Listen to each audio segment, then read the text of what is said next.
Tahu gak sih, sekarang tren media sosial makin banyak dan semakin populer.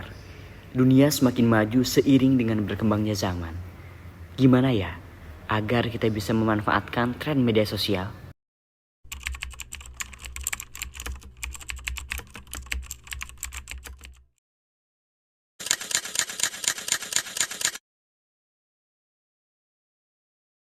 Halo, kenalin aku Fikar.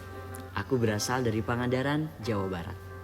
Aku merupakan mahasiswa di salah satu perguruan tinggi di Yogyakarta yang sekarang sedang menempuh pendidikan sarjana di semester 2. Kali ini aku mau share ke kalian semua tentang tren media sosial yang semakin banyak dan semakin populer.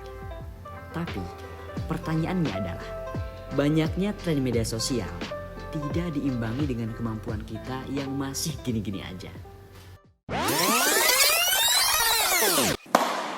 Gimana? Penasaran dengan konflik tren media sosial? Mari kita bahas bersama. Mungkin kalian udah gak asing dengan istilah tren media sosial.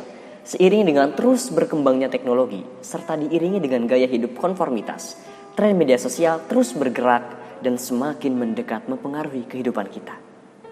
Meskipun demikian, media sosial adalah pelantara digital yang memfasilitasi penggunanya untuk saling berinteraksi dan saling membagikan konten yang berupa tulisan, foto, dan bahkan video secara tidak terbatas. Namun, apakah tren media sosial itu sendiri selalu membawa dampak positif terhadap masyarakat dan lingkungan?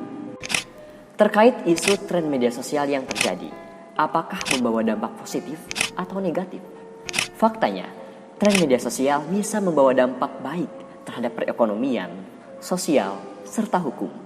Namun tidak bisa dipungkiri bahwa tren media sosial bisa membawa dampak buruk terhadap perilaku, budaya, kebiasaan, dan bahkan bisa menyebabkan kematian. Tren TikTok misalnya, pada tahun 2021, tren TikTok telah merenggut nyawa berharga seorang anak berusia 10 tahun bernama Naila Anderson yang mengikuti tren Breakout Challenge di platform TikTok, yang mengharuskan para pengguna menahan napas selama mungkin hingga pingsan karena kekurangan oksigen. Hai, aku Caza. Halo, aku Ripa dari... Halo, aku Yeni Dwi Fatima. Aku nggak tahu detail trennya itu kayak gimana, tapi kalau aku baca-baca trennya itu cukup nggak baik ya, karena itu memakan korban jiwa juga. Jadi apalagi itu korban jiwanya anak kecil kan, jadi kayak jadi nggak usah lah ikut-ikut tren kayak gitu dan harusnya juga lebih diamankan.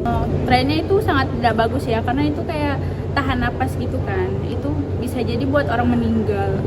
Tentang tren tersebut ya, tren ini adalah tren yang negatif bagi saya pribadi karena dapat memberikan yang namanya dampak negatif untuk orang-orang di sekitar. Mengapa?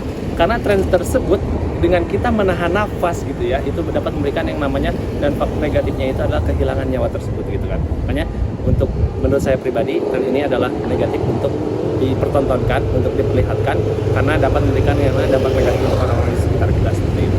Iya benar, sangat merugikan. Kecuali mungkin kalau memang itu ada orang-orang yang punya keahlian dalam menahan nafas kayak gitu kan. Tidak, alhamdulillah tidak pernah mengikuti. Pernah, sering ya, tapi aku nggak pernah ikut tren sejenis challenge, tantangan-tantangan kayak gitu. Paling aku ikut trennya itu kayak sound-sound yang lagi viral gitu-gitu aja sih. Oke, pernah banyak tren yang saya pernah ikuti di TikTok. Salah satunya adalah tren dakwah, yaitu kita public speaking di depan kamera, kemudian di-share, dan ya hanya itu saja sih. Misalkan menurut saya pribadi dapat memberikan dampak positif untuk saya, karena tren yang saya lakukan adalah konten dakwah gitu, dapat memberikan yang namanya different society untuk diri saya pribadi, kemudian menurut saya pribadi dan makanya untuk bermanfaat untuk orang banyak dan seperti saya. Siapa yang tidak kenal platform media sosial ini? TikTok diprediksi masih akan terus mendominasi media sosial selama tahun 2023. TikTok tidak hanya hadir untuk kebutuhan berjejaring sosial dan marketing saja, melainkan juga berambisi untuk menjadi media sosial nomor 1 dengan pengguna yang berasal dari berbagai kalangan, tidak terkecuali anak-anak. Tentang fenomena konten mandi lumpur yang disebut-sebut telah mencederai nilai-nilai kemanusiaan.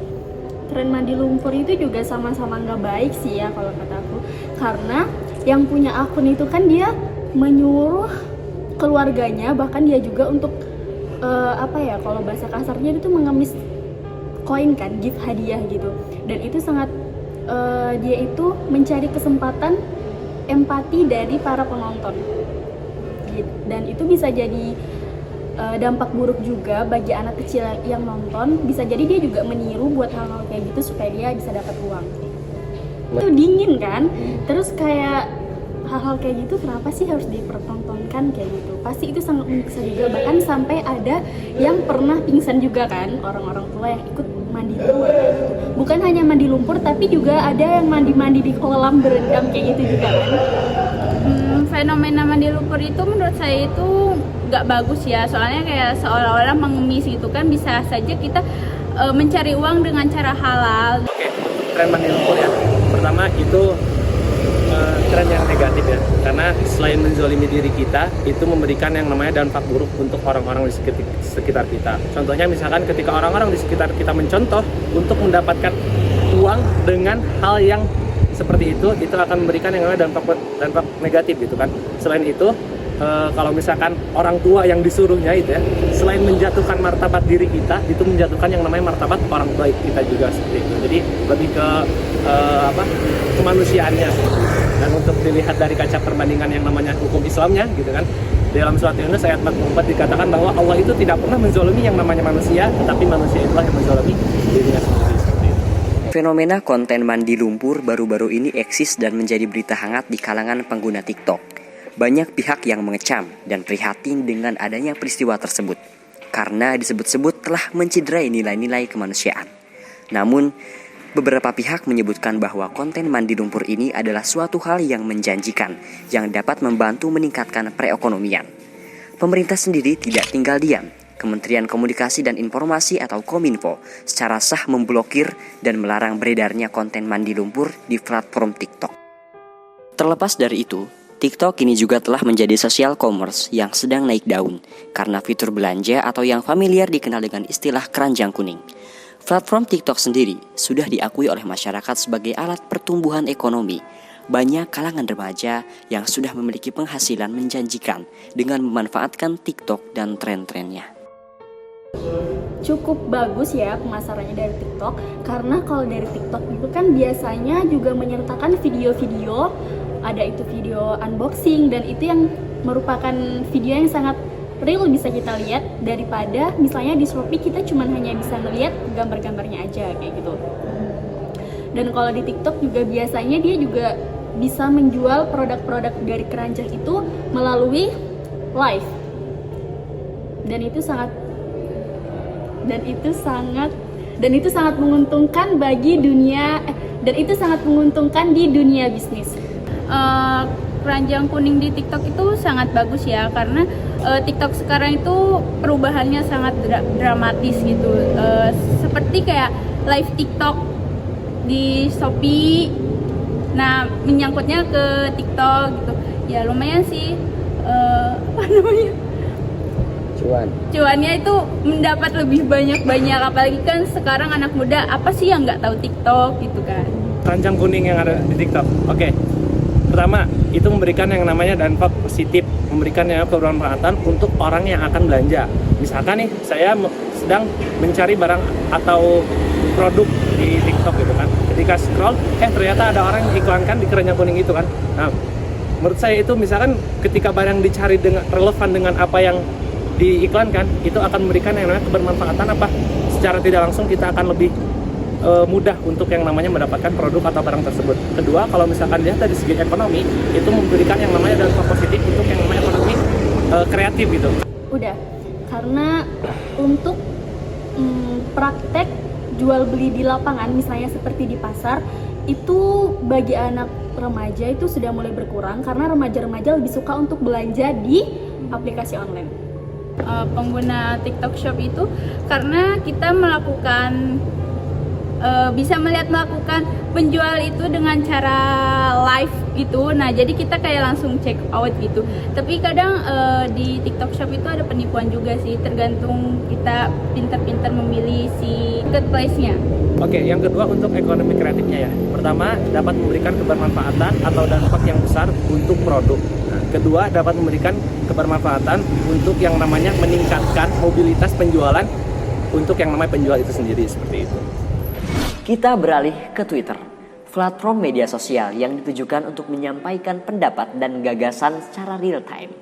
Twitter dianggap unik dan sangat disukai oleh kaum senja karena fiturnya yang memungkinkan penggunanya untuk mengekspresikan perasaannya menggunakan media teks. Twitter juga bisa menjadi ajang penggiring opini publik karena saking cepatnya penyebaran informasi dan tren yang ada, dan menjadi salah satu platform yang masih terbilang bebas dan minim sensor. Perkenalkan, nama saya Muhammad Faris Abdullah. Perkenalin, nama aku Almazia Ayesa, biasa dipanggil Alma. Twitter itu seperti yang kita tahu sosial media, ya kan? Kalau kita berbicara tentang sosial media, pasti itu bisa diutilisasi untuk banyak hal. Terutama Twitter sendiri, itu kan stigma yang ada di masyarakat itu mempercayai bahwa Twitter, berita yang ada di Twitter itu yang pasti faktual dan aktual. Seringnya kita berbicara kayak gitu. Dan Twitter itu adalah salah satu berita yang minim hoax, tapi itu juga bisa dibilang bahaya banget tentang hoax itu sendiri di Twitter. Jadi kalau tentang penyebaran berita yang sedemikian cepat, ya di era globalisasi seperti sekarang itu sesuatu hal yang pasti dan nggak mungkin kita hindari. Cuman ya kita sebagai penggunanya, usernya, bagaimana cara kita untuk bisa memaksimalkan potensi itu dan istilahnya itu apa, menghadang bahaya-bahaya yang bisa timbul dari Twitter. Oke, menurut aku ya, aku termasuk orang yang cukup mencari informasi dari Twitter. Menurut aku ini sebenarnya aplikasinya bagus ya, kalau seandainya informasi yang sampai ke kita itu informasi yang emang bener real gitu. Tapi terkadang kita emang yang susahnya adalah ketika kita untuk literasi itu, atau kadang kan kita susah untuk apa ya namanya, susah untuk nyari media-media yang masuk ke kita gitu. Itu adalah tugas kita gimana caranya untuk pintar-pintar nih, ini beritanya hoax apa enggak, kayak gitu. Itu aja sih. Tapi menurut aku so far Twitter ini bagus kalau untuk cari media, untuk cari informasi. Gitu. Kalau ketika menggunakan Twitter ya, pengaruh ke kehidupan nyata. Pertama pasti I'm wasting so much time di Twitter. Kayak kita scrolling sampai akhirnya kita lupa waktu. Terus yang kedua, ada beberapa hal yang akhirnya aku jadi kayak fear of missing out. Aku jadi kayak takut kalau aku nggak buka Twitter sekarang, aku bakal ketinggalan bahan obrolan di tongkrongan. Hal-hal kayak gitu sih, terutama yang paling berpengaruh besar. Tapi di satu sisi juga Twitter itu menambah informasi banyak banget, karena segala sesuatu itu kan tergantung bagaimana cara kita menggunakan. Dampaknya tentu lebih up to date ya. Karena sebagai Gen Z ya, kita generasi Z itu lebih apa ya, menurut aku kita lebih up to date, kita lebih tahu. Karena kan Twitter ini kan media, maksudnya yang dia bahas ini kan gak cuma satu topik. Oke, apalagi kalau udah banyak topiknya itu kan banyak yang masuk.